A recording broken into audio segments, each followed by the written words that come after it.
बदलेगा जमाना लाख मगर कुरान ना बदला जाएगा।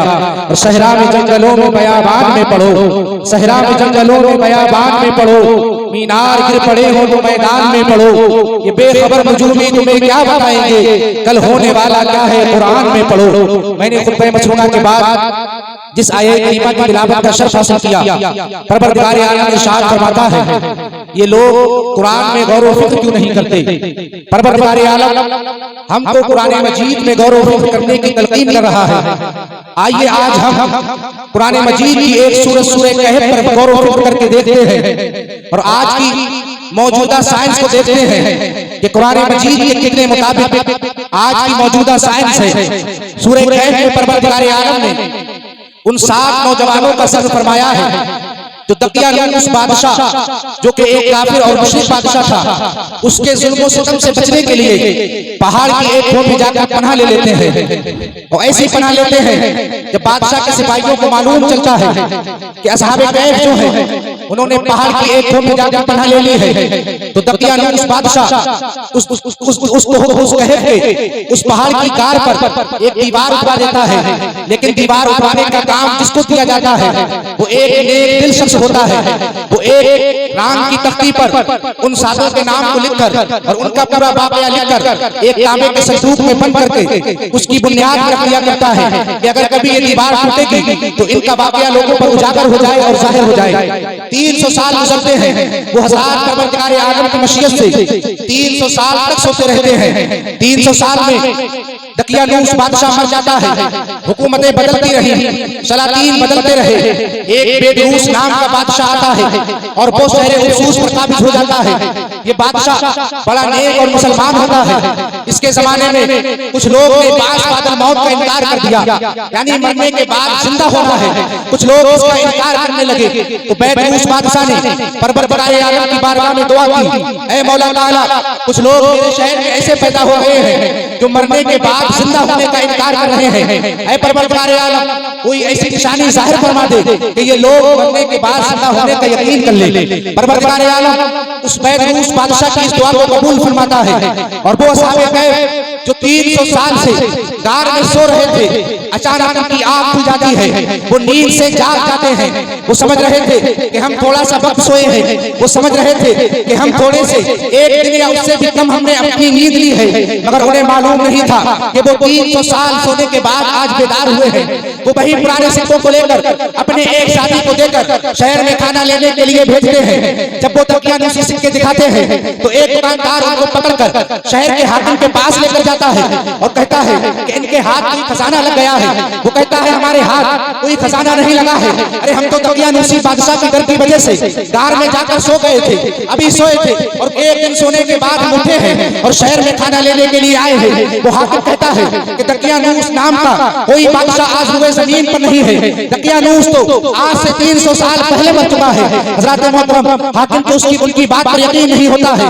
हाकिम उस शख्स के साथ उस गार के पास जाते हैं। जब गार के पास पहुंचे, काफी तवील वाकया है, वो संदूक मिल जाता है जिस संदूक में वो राम की तख्ती रखी हुई थी जिसपे इन असहाब का वाकया लिखा हुआ था। उस तख्ती को पढ़ा जाता है।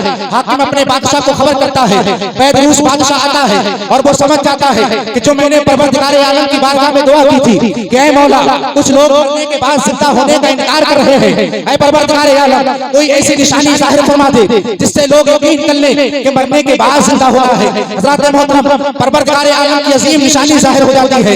ये असहाबे कैफ फिर कार में जाकर सो जाते हैं और वो बादशाह कार के करीब एक मस्जिद भी बनवाता है और उस मस्जिद में हर साल के बाद लोग ईद की तरह जमा हुआ करते थे। हज़रत मोहतरम आइए परवरदिगार आलम ने इस वाक़ये को कुरान मजीद में जिक्र फरमाया है, हम इसी वाक़ये पर गौर करते हैं और आज की मौजूदा साइंस को देखते हैं। आप जानते होंगे कि आज साइंस एक चीज की तहकीक कर रही है, आज का साइंस एक चीज की रिसर्च कर रहा है जिसको हाइपरनेशन कहा जाता है।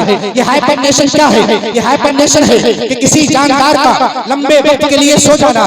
2000 ऐसे जानदार जानवर हैं जो हाइपरनेशन में चले जाते हैं, जो हाइपरनेशन की पोजीशन को इख्तियार कर लिया करते हैं। उसमें से गिलहरी भी है, 5 किस्म के चूहे भी हैं, उसमें से कई किस्म के बंदर भी हैं, उसमें से चमगादड़ है। और तमाम जानवरों में सबसे ज्यादा हाइपरनेशन करने वाला अगर कोई जानवर है तो वो चमगादड़ है, जो 344 दिन तकरीबन 1 साल तक सोता रहता है। 1 1 साल सोने के बाद फिर जागता है। आज की साइंस रिसर्च कर रही है कि किस तरीके से इंसान को हाइबरनेशन में पहुंचाया जाए, किस तरीके से इंसान को हम हाइबरनेशन की पोजीशन में पहुंचा सकते हैं। क्योंकि साइंस का नजरिया ये है कि ये दुनिया जल्द तबाह होने वाली है, जमीन जल्द बर्बाद होने वाली है। हमें अगर स्पेस में कोई ऐसा ग्रह मिल गया जिसपे जिंदगी का हमें यकीन हो गया तो हम इंसान को उस पर पहुंचाएंगे, लेकिन उस पर जाने के लिए लाखों वर्ष चाहिए। अगर हम इंसान को ऐसे ही भेजेंगे तो यकीनन इंसान का वजूद मिट जाएगा। साइंस का नजरिया ये है कि अगर हम इंसान को हाइबरनेशन की पोजीशन में पहुंचा दें तो इंसान कई लाख साल तक सोता रहेगा और उसको महसूस भी नहीं होगा। जब वो नींद से बेदार होगा तो वो इस दुनिया से दूसरी दुनिया में पहुंच चुका होगा। लेकिन साइंस परेशान है कि इंसान को किस तरीके से हाइबरनेशन की पोजीशन में पहुंचाया जाए। आइए कुरान मजीद पूरी साइंस को खुलकर ये ऐलान कर रहा है, ऐ साइंसदानों, अगर तुम इंसान को हाइबरनेशन की पोजीशन में पहुंचाना चाहते हो तो कुरान मजीद की सूरह कैफ की तिलावत कर लो। यकीन है और मुमकिन है कि तुम इस काम में कामयाब होते हुए नजर आओ। अब सूरह कैफ की सिर्फ 5 आयतों पर गौर कीजिए। परवरदिगार आलम इरशाद फरमाता है असहाबे कहफ के बारे में, फज़रबना अला आज़ानिहिम, हमने उनके कानों को थपथपा दिया।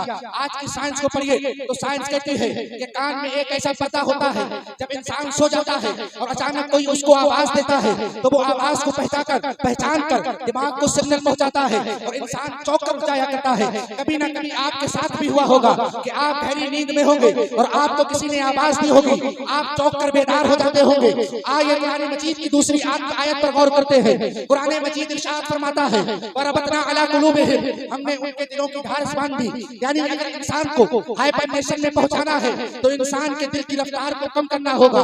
जो इंसान का दिल 1 मिनट में धड़कता है उसको सेकंड में लाना होगा।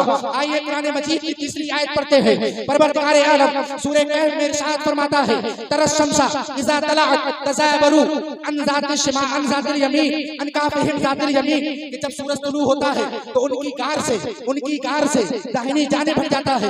यानी जिस गार में असहाबे कहफ थे उस गार में सूरज की रोशनी पड़ा करती थी, तो परवरदिगार आलम ने उस गार से सूरज को हटा